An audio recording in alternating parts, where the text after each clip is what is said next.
The next story is from Fidel. Screw me? Screw you. I want my money. This is a revenge in multiple parts and apologies up front for the length. About 30 years or so ago, I was 17 and about to head to university. An acquaintance through my parents' church offered me a job working with him, learning to be a pizza chef. Awesome. I'd need money for uni, and I'd already had a stack of jobs, so working hard was nothing new for me, but being a cook certainly was. My experience with Italian was limited to Pizza Hut, so I accepted that at the start I was a liability, not a help. I started work, and to start with, I worked free. Cool, but when it got to the point about 3 months later that I was opening by myself and taking whole shifts by myself, well, I should be paid. I screwed up all of my 17-year-old courage and confronted the owner. Let's call him Nick, because that was his name. He huffed and puffed and tried to tell me how terrible I was, but I stood my ground, and now I'm on minimum wage. Not bad in my eyes at the time. I worked there for another 3 years, through most of my uni degree, often putting in 30 hours contact at uni, 30 hours at the restaurant, and 30 hours of study. It was hectic, but just became the norm. Towards the end, I became a lot more savvy and started researching labor laws, keeping records of my pay packets and end-of-year tax receipts, and realized Nick and other co-owners were screwing me. I wasn't on the correct rate, they weren't deducting tax correctly, and a couple of other accounting oversights. By then, I was working with my, at the time, mate. Let's call him girlfriend creeping dickhead. Girlfriend creeping dickhead. It was Sunday night. The place was packed. I had tickets all the way down my line, and girlfriend creeping dickhead and I were pumped. We had a new boss, who'd just bought into the business, who thought he was the king of the world, because he was now a restaurateur, a right wanker. But after years of having to stay back to cook pizzas on World Cup nights for the boss's friends, or Christmas, NYE, etc., I was sorta used to the grandstanding chest-puffing behavior. The night in question, the new boss would not let me start the second pizza oven. Think a 2-tier oven. I was only allowed the top tier on because it cost too much. So here I am, oven full, 2 pizza chefs running full speed, and we're only falling behind because one oven wasn't enough, and it was starting to cool down from being so full and opened so frequently. New boss gets a couple of tables of mates in. Instead of just asking us to cook some comp garlic bread or whatever, he starts loading up trays himself and putting them in the oven. Not the worst crime, but because he had no idea what he was doing. Every 30s he'd open the oven to check them, cooling the oven down even further, potentially ruining the food we had in there and slowing us down measurably. I had the head chef chewing my ass out as his food was ready to go, but my food on the same tickets wasn't. It was hectic and not fun. This garlic bread bandit had to stop. Me, new boss, stop with my oven. If you want garlic bread, just ask. I'll get it done immediately for you. New boss, what? Huh? Me, you're messing with my oven. You're cooling it down and we're too busy for this. Just tell me and I'll make it. New boss, okay. Did he do it? Nope. He kept on. Cue the same conversation another 2 times. The last time I told him I'd blow my stack if he did it again. You see where this is going? He did it again. Now, after being consistently ripped off and abused, so many kooky stories from that place, for 3 years, my time was up there anyway, and this was the time to do it. I looked at girlfriend creeping dickhead and said, "Yo, we out of here?" He looked back and simply said, "Yup." We stripped our aprons, and in front of the entire restaurant, Pizza Kitchen was in full view of the entire restaurant, threw them on the bench and told new boss, "We quit. All this, all these tickets, all the food in the oven you f***ed up, and your mate's garlic bread. This is all yours now. Good luck." Then we walked out, got some coffees from the baristas, sat in front of the pizza area, and watched him absolutely flounder. He had no idea what he was doing, and there was literally no one else there that could help him. We could see food coming out from the kitchen, but the pizza on the same ticket was taking 20 minutes or more longer to come out. Tables were hopping mad. We could hear the grumblings all around us. I'll admit it was dickish, but undeniably satisfying to behold. That's not the pro-revenge, though.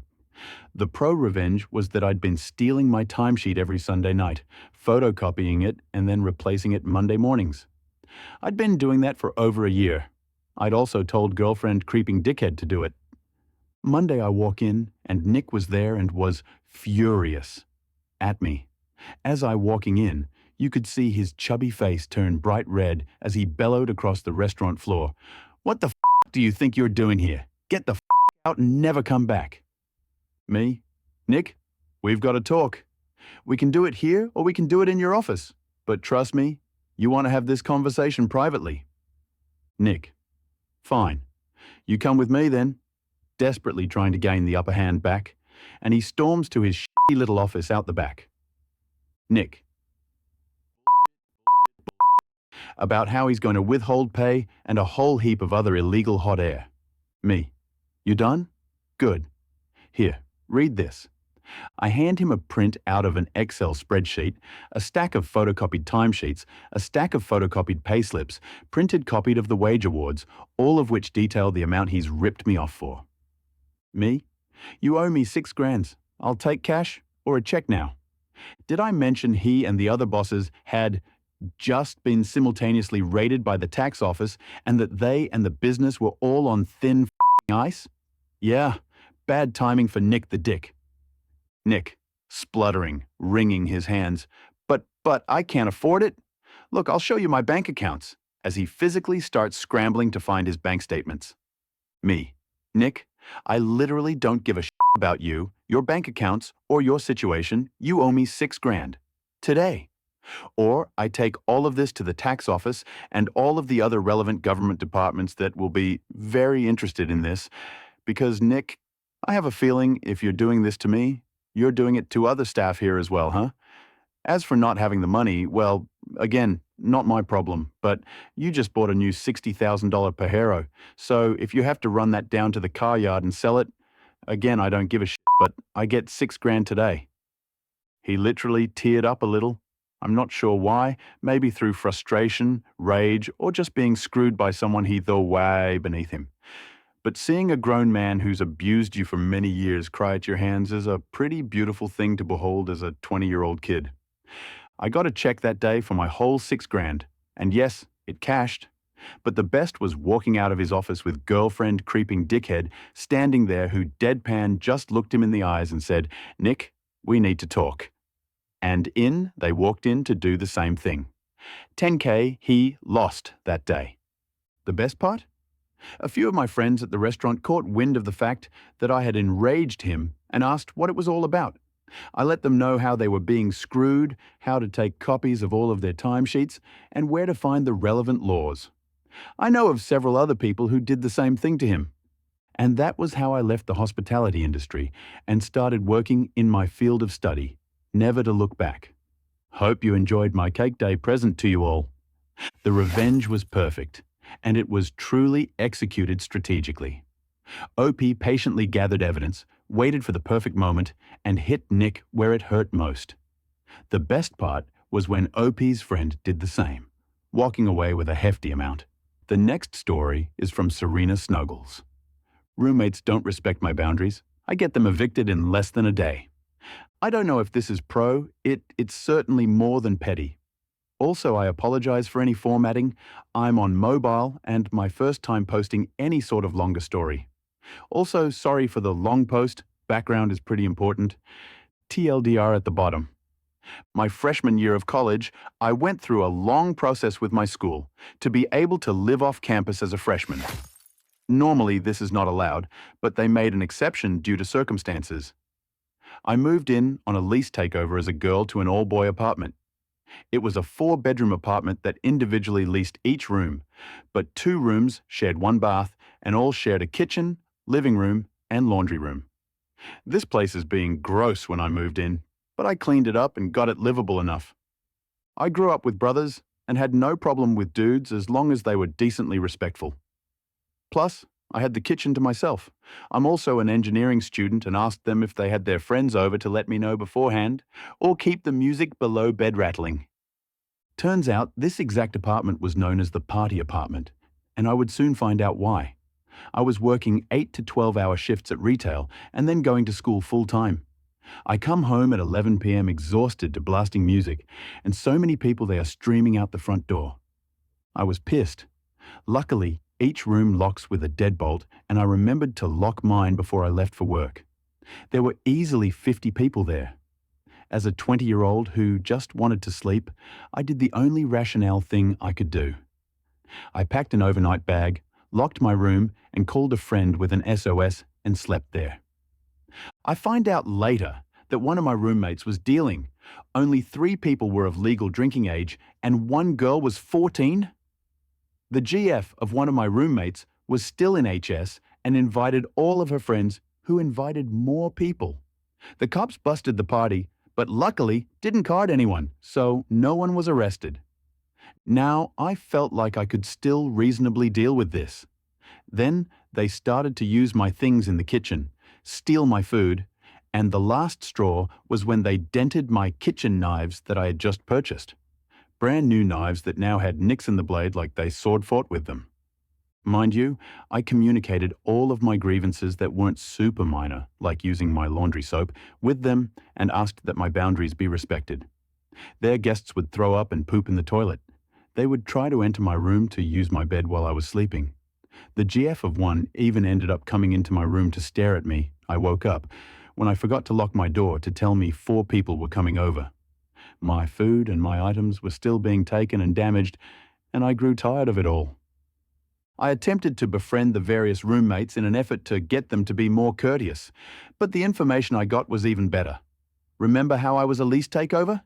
Yeah, our apartment not only required the necessary paperwork, they also required a lease takeover FEE. I find out that my roommates are friends of the people on the lease. Their friends upgraded to a different apartment complex and didn't want to pay that fee. My roommates hadn't paid the takeover fee or signed any paperwork putting them on the lease. So the original leaseholder wasn't living there. I keep this information for later. A few weeks pass and the parties are smaller, but still happening. Then one day I am discussing painting my room due to the marks on the walls from the previous tenants. Our apartment allowed you to paint if it was 1, approved first, or 2, you painted it back before move-out. The maintenance guys were super sweet and let me pick a custom color for my room, a pretty light sky blue, bought it for me, and helped me paint my room. My roommates find out I painted and ask about it, not knowing what would happen later. They didn't paint their room, they spray painted it. Not with any vulgar or even gang symbols, but spray painted it. The parties continued, but now they let their guests sign the walls in various Sharpies. This was the moment I realized was the time. I ended up taking pictures of the room on Snapchat and saved them to my camera roll. I knew that my apartment complex wouldn't do anything about the parties and could even blame me for the underage kids. Plus, the items I stored in the common areas were fair game according to legal terms about a shared space. I first speak with the building manager about the parties. I was right. There isn't anything I can do but call the cops. I can complain all I want about the condition of the house my roommates cause and the theft and damage of my belongings, and they won't do anything. They didn't even seem bothered when I spoke to them about 4 of us living there, not being on the lease. The other one that was on my side was chill, and I didn't have a problem with. As long as rent was paid on time, it seemed they weren't going to do anything. After all this, I pull out my camera roll and tell this nice lady to scroll as long as she wants, as I took about 15 pictures on just the one room.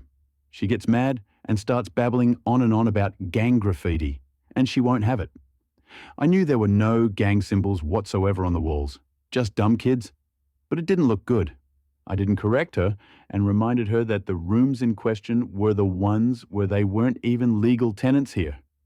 I locked as much as I could remember to grab of my things from the kitchen in my bedroom beforehand, and was headed straight to work, so I didn't get to see the devastation as 2 office workers evict them in hours. They weren't the legal tenants and had clearly stayed over the 7-day guest limit. They had to pack up as much as they could and were out by the time I got home from my shift 10 hours later. I got a lot of hateful and threatening messages from the GF of one of them. I don't remember the exact words as this was a few years ago, 2016, and I didn't save it for more than a year. I did save them once she started threatening me with stalking and physical harm. I stayed polite and neutral in my responses in case I would need to take them to court. They did get one small revenge in that I remembered to lock up my pots. But in my hurry, I forgot the lids. They stole my lids to all cookware, even my crock pot. They also took all my food they could grab and put it in the now topless crock pot with all of my spices too and left it on. I'm not sure what liquid was used and I don't ever want to know. But I ended up paying the rent of a one-bedroom for 4 bedrooms when the last roommate's lease ended a few months later. The rooms were leased individually. Also, the now former roommate's friends that were on the lease had to come in clean and repaint the walls white. Do you know what happens when you put water-based white paint over red and black colored permanent marker? He eventually hired a guy to make it look right. I heard it took 9+ layers in some areas and others were entirely spackled. That's not right, but it was a special paint that wouldn't let the ink from the marker bleed through. Over and was super thick.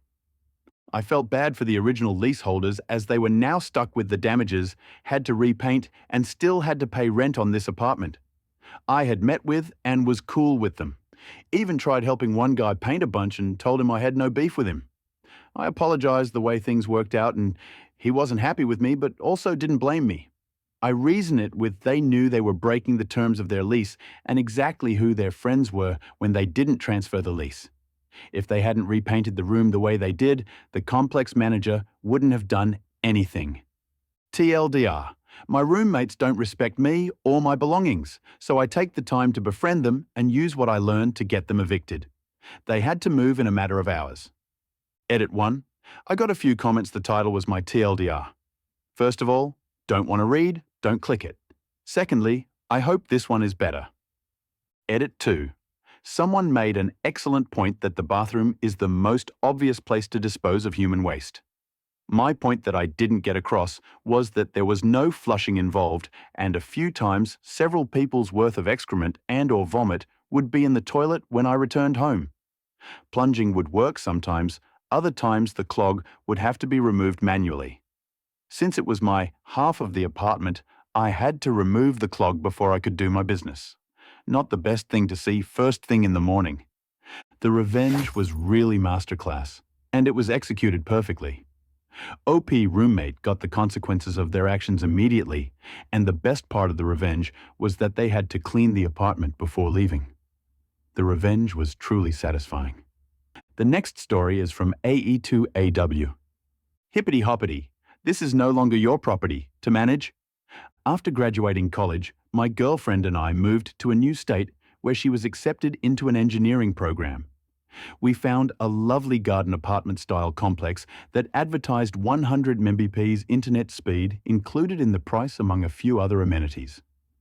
When we met the property manager, he seemed strict but well-mannered, nothing out of the ordinary. Until we signed the lease. The first problem.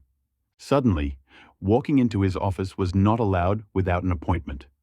I had come by to ask a question, saw him browsing social media, and figured he was as available as he made himself to us when we first came by, unannounced, to view a model apartment. Nope. He refused to answer my question and asked me to make an appointment via email. The second problem. The terms of our lease included an attachment to complete within 48 hours of accepting the keys that details all discrepancies within the unit. We submitted the attachment via email around the 40th hour. The property manager responded that the terms recently changed from 48 to 24 hours, and since we had passed 24 hours, we would be held liable for all found damages. When citing our copy of the lease, which explicitly stated 48 hours, he informs us that we signed an outdated copy and would need to make an appointment to come by the office and sign a new lease. The third problem. The internet speed was not 100 Mbps as advertised. It was less than 15 Mbps off peak and about 5 Mbps on peak. We again contacted the property manager to complain, but were referred to make an appointment. The fourth problem. We made an appointment to address the previous three problems. During this meeting, and after I finished voicing our issues, the property manager leans forward and says, "There are other communities in this neighborhood that may be more accepting of people like you and your girlfriend. You're welcome to break the lease and leave." People like you and your girlfriend? I had thought he was referencing our no-nonsense response to his nonsense, daily communication, scheduling multiple meetings to address these issues, etc. But my girlfriend believed he was speaking towards our skin colors. Her, a black woman, and myself, a white man. My girlfriend jokingly told me to check my privilege before getting serious and explaining to me that we were experiencing discrimination at the very least. The solution? I did some research and discovered the property manager worked for a larger organization that owned several complexes throughout the country. I found their director of human resources on LinkedIn and made a connection. I then emailed her copies of all email correspondence, screenshots of the lease, pictures of the internet speed flags advertised by the road, and more screenshots of online speed tests. We further noted his comment and the implications behind it. The human resources director replied within a few hours and promised us she would look into the issue. About 2 days later, the property manager called and asked us to come by his office at our convenience. We showed up near the end of the day and sat down across from him. He then proceeded to ask us if we would be willing to write a letter stating we accepted his apology, despite not yet offering said apology, and in return he would credit us a month's rent, accept our damages attachment, and promise to have the ISP on site within a week to assess the internet issues. We declined. He got personal with us and revealed his job may be at stake and asked us to reconsider. My girlfriend leaned forward and said, "There are other communities in this neighborhood that may be more accepting of people like you. You're welcome to leave." The property manager was replaced in a week with a super sweet older woman who not only gave us all the things the original property manager had promised, the 1-month credit, accepting the damages attachment, and then further scheduling maintenance to fix said damages, having the ISP assess and upgrade the internet to promised speeds. But she also made it clear her office was always open for anything we may need. I looked up the old property manager about a few months later on LinkedIn. Still unemployed? The revenge was truly masterclass, and it was executed strategically. People who discriminate deserve the same consequences. These people must be permanently blacklisted from getting jobs.